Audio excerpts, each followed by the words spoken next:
Et salut Brigitte, salut Marco. Alors moi je suis super excité, ça y est, l'Euro commence aujourd'hui. Alors l'Eurofoot, c'est le contraire de l'Union Européenne, tout le monde veut y participer et y rester le plus longtemps possible.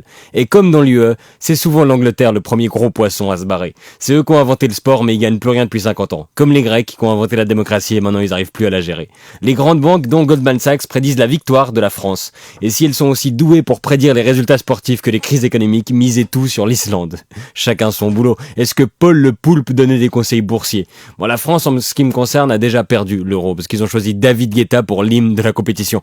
En un sens, c'est logique, Guetta, quand il mixe, c'est comme un footballeur quand il joue. Il n'utilise pas les mains.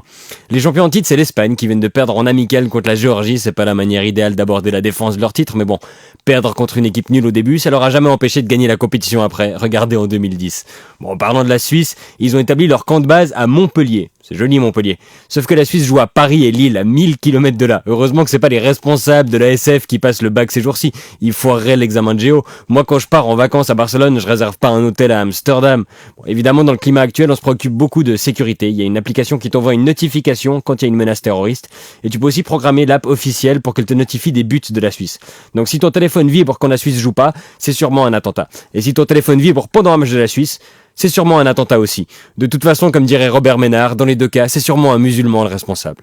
Mais bon, qu'on se rassure parce que la police française a annoncé les matchs qui font l'objet d'une surveillance renforcée à cause de la menace terroriste. Alors personnellement, je l'aurais fait sans le dire, mais moi je suis pas policier. François Hollande, lui, il a rappelé à ses ministres que leur place n'était pas au stade, mais au boulot.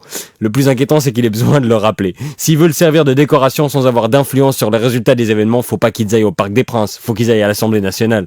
Et comme à chaque compétition internationale, on a beaucoup parlé de racisme, d'identité nationale, de français de souche, de vrais Suisses.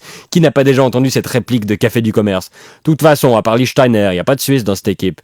C'est vrai qu'avant la vague d'immigration des Balkans, il n'y avait pas cette polémique, parce qu'il y avait moins de secondo dans l'équipe, et surtout parce qu'elle se qualifiait jamais. Moi je l'aime, notre équipe multi-culti. J'ai un pote français qui disait « Oh bah c'est tellement ridicule, vous avez un joueur, son prénom c'est Granit. » Mec, tu t'appelles Pierre.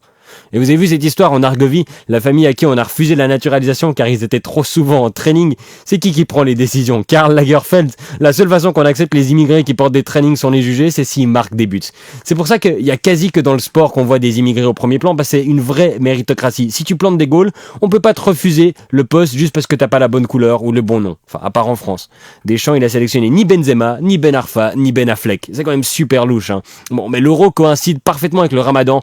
Moi, je pense que c'est juste pour ça que Deschamps, il a pas pris Benzema et Ben Arfa. Cette histoire de sextape, c'est tellement débile. Si t'es une jet-setteuse, être impliqué dans une affaire de sextape, ça peut lancer ta carrière internationale. Mais si t'es un footballeur, ça y met fin. Moi, j'ai envie de féliciter Karim Benzema. Pour une fois, c'est pas à cause de sa bite à lui qu'il est dans la merde. Bon, mais même sans les Ben, on devrait prendre cher pour France-Suisse, comme au Brésil. Même si la dernière fois qu'on a joué la France à Lille, ça s'est plutôt bien passé. On devrait filer des raquettes de tennis aux joueurs, ils toucheront peut-être plus la balle qu'à la Coupe du Monde. Moi, j'ai effacé ce match de ma mémoire. La dernière image qui me reste, c'est quand les joueurs rentrent sur le terrain, on sait qu'ils donnent la main à un enfant, à part Valbuena et Shaqiri qui donnaient la main à un adulte. Gelson Fernandez, lui, il a annoncé la couleur, il a dit ça va être la guerre. Ça m'énerve ces métaphores guerrières. En plus, à chaque fois que la Suisse a été impliquée dans une guerre contre la France, on a toujours perdu. Et surtout qu'à la guerre, Gelson Fernandez, il serait aussi remplaçant.